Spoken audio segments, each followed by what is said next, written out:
I love going to concerts. There's nothing better than live music, which is why I hate Ticketmaster. There's nothing worse than a greedy company effing its customers in the A with ridiculous fees, artificially inflated prices, and even double dipping with ticket resales. But that's exactly what Ticketmaster does. It bends its loyal customers over a barrel and gives it to them hard at every possible turn. And Ticketmaster's customers are loyal, but not because they just love paying $1,700 for a seat in Section 43, row double Z. They're loyal because Ticketmaster and its parent company, Live Nation, hate live music and the people who enjoy it. So they've either bought up or bought off all the competition, and now they completely control the ticket market. That means Ticketmaster can charge whatever the fuck it wants for concert tickets. And based on what they actually charge, it's clear Ticketmaster doesn't want working class people enjoying live music. $20 at the door? Not anymore. Ticketmaster doesn't sell tickets to the poor. If you can't throw down a G, you won't be seated on the floor. Even for nosebleeds, you need $100 or more. But things never used to be like this before. Ticketmaster has essentially gone and declared war on affordably priced tickets because it's a big, fat, greedy whore. Want to know more? In this video, I'm going to discuss the history of Ticketmaster and talk about how they became the masters of ticket price manipulation. Let's find out together if this company has always been the evil piece of shit that it is today, or if it was once an ethical company that actually gave a shit about its customers. In 1776, our forefathers founded a country, the United States. In 1976, 4 dudes founded a company, Ticketmaster. And just like how most Americans can't name any of the guys who started this country, I'm not going to name any of the 4 dudes who started Ticketmaster. What I will say is that one of Ticketmaster's founders was an innovative computer nerd, and the other 3 had backgrounds in business. So even though Ticketmaster might not have been all business from the start, it was at least 75% business from day one. At first, Ticketmaster only operated in Phoenix, Arizona, where it was founded. Back then, concert tickets were actual pieces of paper, and you had to actually interact with an actual person to get one. First, you'd go to the box office and tell the person at the counter how many tickets you wanted for whatever concert.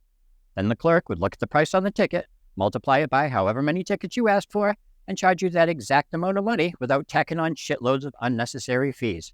You hand them their paper money, they hand you your paper tickets. End of transaction.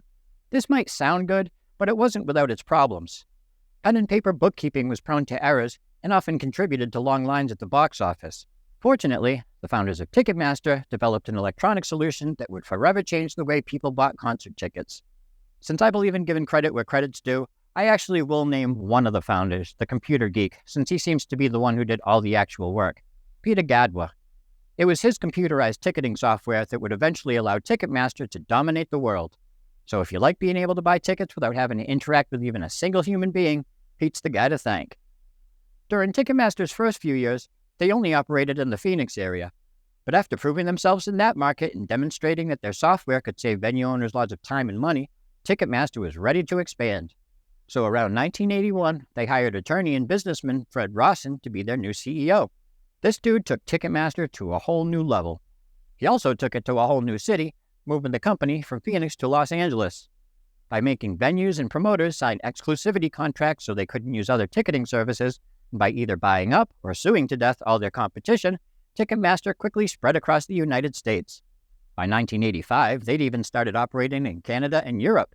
But it wasn't until the early 90s that Ticketmaster really wrapped its greedy hands around the neck of the live entertainment industry. In 1991, Ticketmaster bought its chief rival, Ticketron, making it the market leader.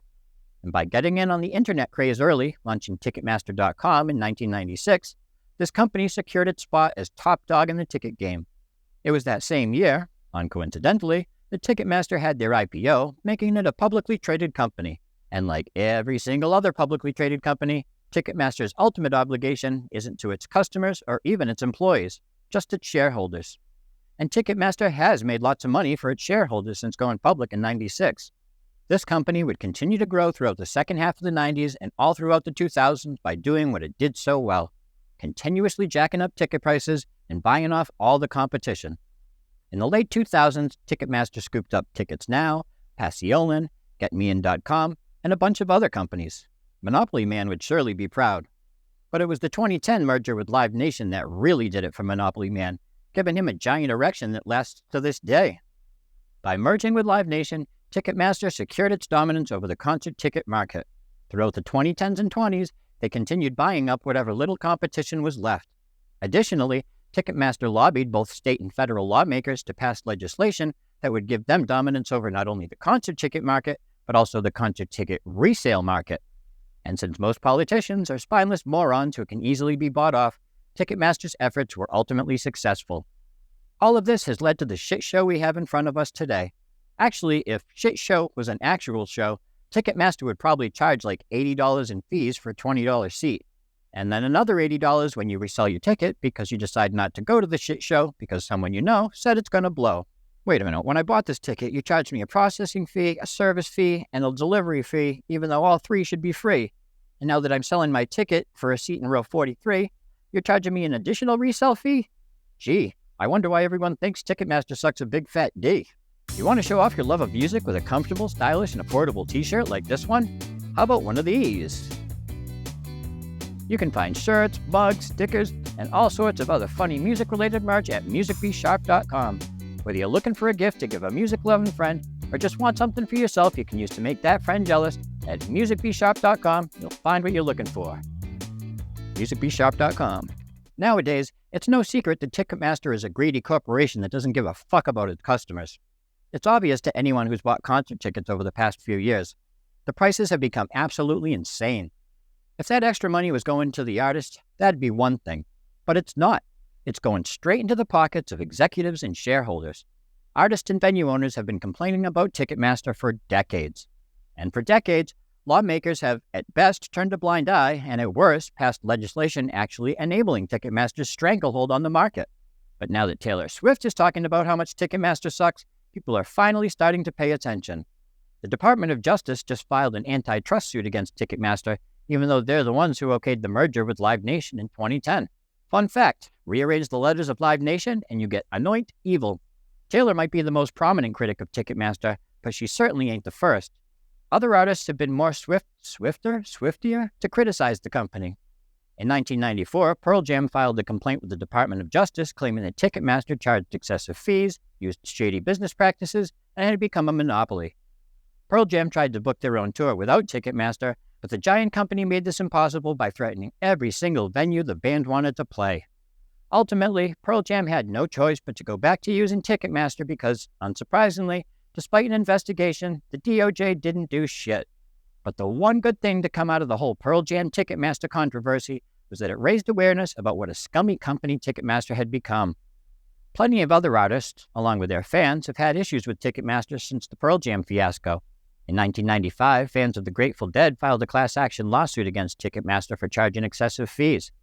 In 2003, Phish fans, some of the weirdest but coolest people you'll ever meet, filed a class action suit against Ticketmaster for violating antitrust laws and artificially inflating ticket prices.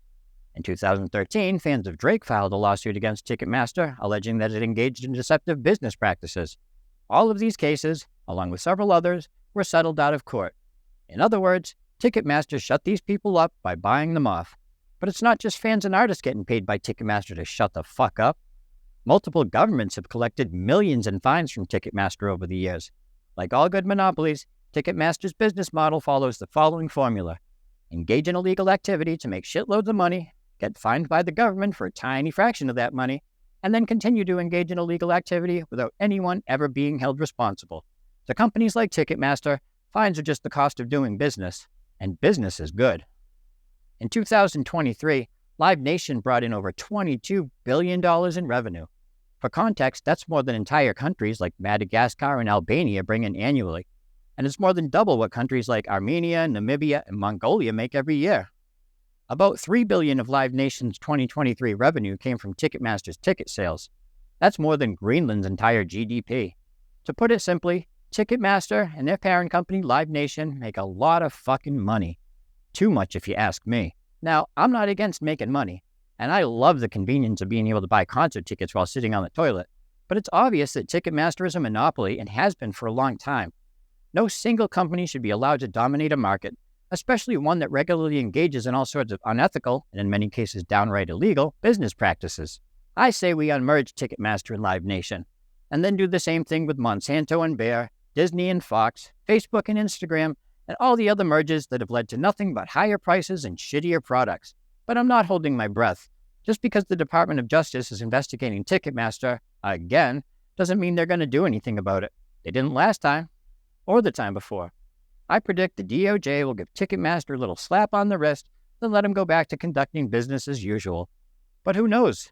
Maybe the federal prosecutors conducting the investigation are huge Taylor Swift fans who are as sick of overpaying for concert tickets as the rest of us. Somehow, I doubt it, though. The only thing I'm sure of is that people have always and will always love live music. Unfortunately, people have always and will always love making money, too. So Ticketmaster will continue to charge absurd amounts of money for tickets as long as people continue to buy them. My only hope is that some new ticket-selling AI will emerge in the coming years that renders Ticketmaster and its greedy executives obsolete, one that pays artists fairly and doesn't tack on all sorts of bogus fees that make attending concerts nearly impossible for the working class. But in all likelihood, if said AI does emerge, I'm sure it and Live Nation will merge, or they'll buy the AI just to purge, and ticket prices will surge. The government will allow it despite the public's urge. When you see a show you want to go and decide to splurge, between the tickets, refreshment, and merch, you're left bankrupt, or at least on the verge. You're so annoying.